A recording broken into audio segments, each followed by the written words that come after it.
Ketika mandi hadir. Ketika bisa pakai anduk itu hadir. Jadikan semua kegiatan itu tujuan, bukan sarana mencapai tujuan. Saksikan saya. Suatu saat kalian bisa menangis itu. Lagi pakai handuk saja saya bisa menangis. Kenapa? Saya pernah menyaksikan orang sulit sekali karena sudah terkena gangguan stroke tangannya, boro-boro pakai anduk, masukkan kancing ke lubang kancingnya saja merupakan sesuatu yang sulit. Dan sekarang kita mewah, memasukkan kancing ke lubang kancing itu luar biasa loh. Betul apa tidak?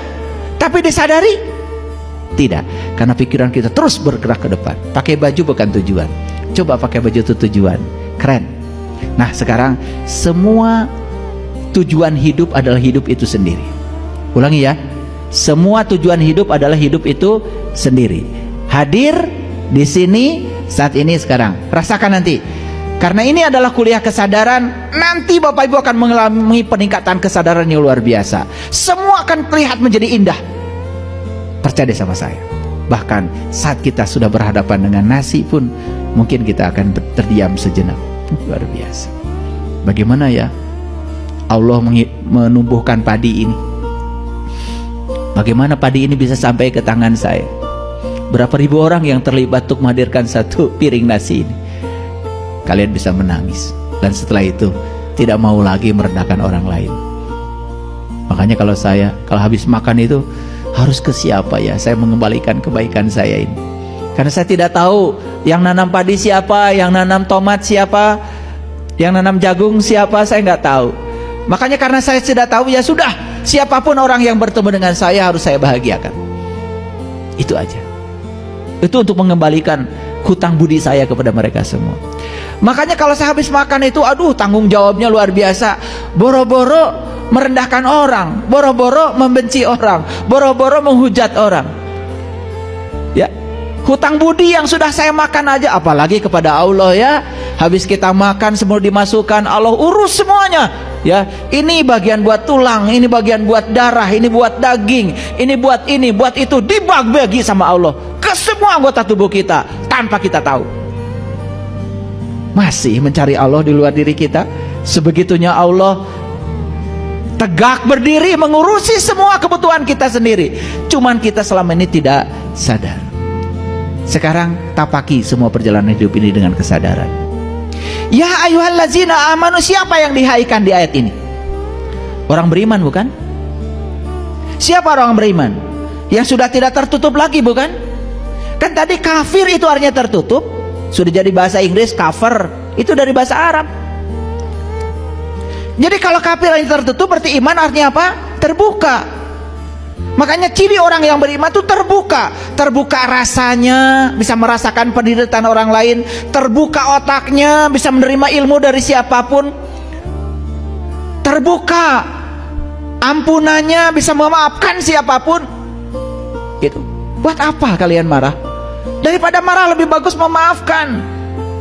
Buat apa menyalahkan? Daripada menyalahkan lebih bagus memahami, pahami. Ketika anak melawan orang tua, pahami apa yang ada pada anak kita. Kenapa anak saya melawan saya? Jangan dimarahin. Jangan-jangan dia pernah melihat contoh dari lingkungan. Jangan-jangan dia pernah melihat gambaran itu dari orang lain. Jangan-jangan dia tidak mungkin melakukan itu kalau tidak ada contohnya.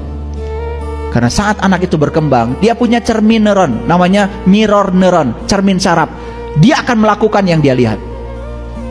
Jangan buru-buru dihukum, jangan buru-buru diponis, jangan terjebak benar salah. Pahami, pahami. Maaf, kenapa suami saya kok tidak sayang lagi pada saya? Pahami, pahami. Jangan marah dulu. Ada apa yang salah dengan saya? Jangan-jangan pelayanan saya tidak bagus. Jangan-jangan saya terlalu cerewet. Jangan-jangan saya terlalu memiliki. Jangan-jangan saya terlalu melekat. Jangan-jangan saya tidak membuat nyaman.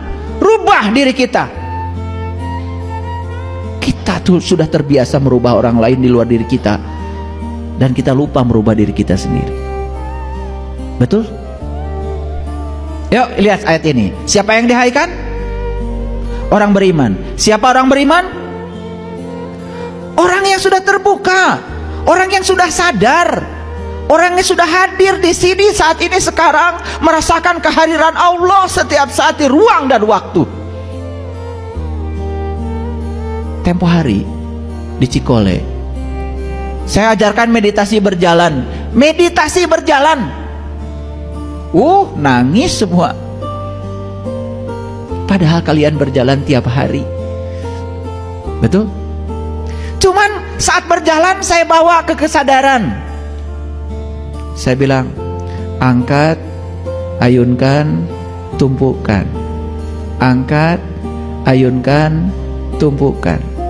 Rasakan ketika kamu sedang mengangkat. Rasakan ketika kaki sedang mengayun. Rasakan ketika kaki sedang menumpuk ke tanah. Rasakan, hadirlah di situ satu. Nangis semua. Ayah, saya berjalan tiap hari tapi tanpa kesadaran. Dan hari ini saya berjalan dengan kesadaran, saya menangis. Lalu semuanya berterima kasih. Terima kasih kaki, kamu hebat. Kamu mengantar kemanapun saya mau.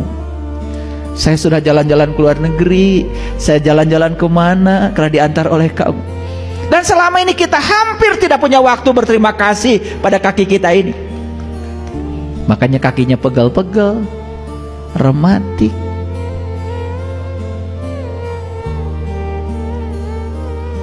Betul atau tidak? Duduk sedikit, begitu bangun cara rangkel, nyalahkeun weh dahareun. Betul nggak? Betul? Emang yang paling gampang mah nyalahkeun batur.